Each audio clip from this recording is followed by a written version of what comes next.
Hi, ladies and gentlemen. Dr. Jim Gishwin here, retired intelligence analyst from the Pentagon. It was under Reagan, so those were better days, trust me.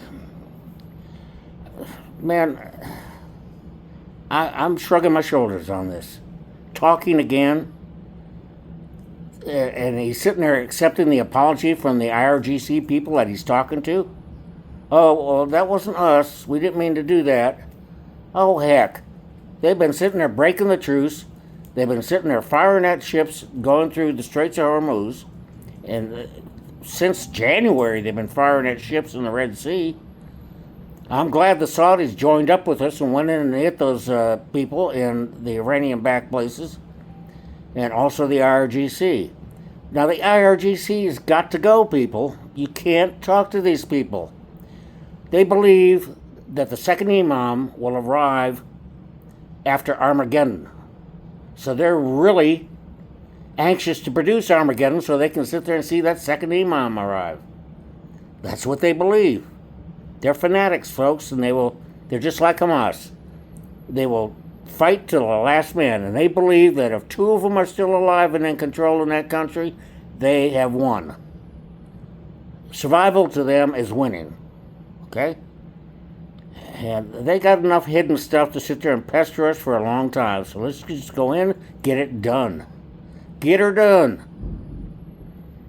As far as these Democrat Socialists of America thing goes, I don't think they're going anywhere, but they better not. It's anti-constitutional. Communism and Sharia law does not go with our Constitution.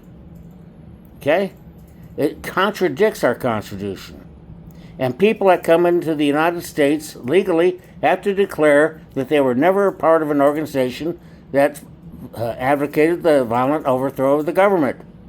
So how these people get in?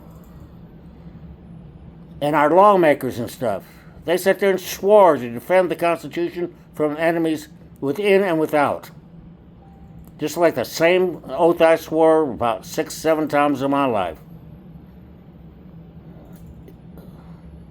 Okay? You can't be a member of Congress without taking that oath. So how are these people managing to get in? It doesn't make sense, folks. And what doesn't make sense is all these rich people giving to the socialists, which are really communists. Okay? They use the word socialist just to get in. Okay? And their donors are people that already got their money. They don't care if you get yours. Okay? The only thing that socialism, communism produces is equal misery. Equal misery. Except for the people at the very top. It's an elite, totalitarian type government. Even China has had to go to a bastardized free market economy, even though they own all of the companies that are dealing with the free market economy. They had to do that just to be able to trade.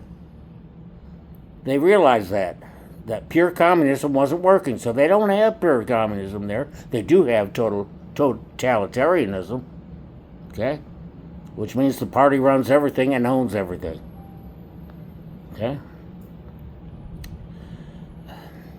And we can't let them buy land in the United States. You know, the United States is the only country, I've lived and worked in many countries, it's the only country that allows foreigners to buy land.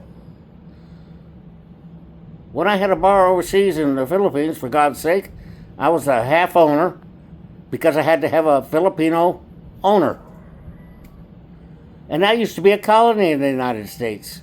You would have thought it would have been easier. No, it ain't. Okay? And you try and break into Mexico. Have you ever wondered why no one's trying to break out of this country? Look what's happening to Spain now. My God. They got an invasion going on there. Their border totally collapsed. And they got socialists in charge, and they're just sitting there saying, welcome, welcome. Do they realize what it's done to Germany, France, England? Romania and Hungary have closed their borders. They're not allowing it to happen. So is Poland. Anyway, God bless you all. And President Trump, get in there and just devastate the IRGC. That's the only way this thing's going to end. and land some covert troops to sit there and help the local population organize. You know, you've done that before. We did it in Afghanistan, and it worked well with the Northern Alliance. I do not think the Kurds coming in from the north is a good idea. The Iranians really don't like the Kurds too much. That might kick back on us. Anyway, God bless you all. I love you all. I remain your humble servant, and God bless America. Take care, guys.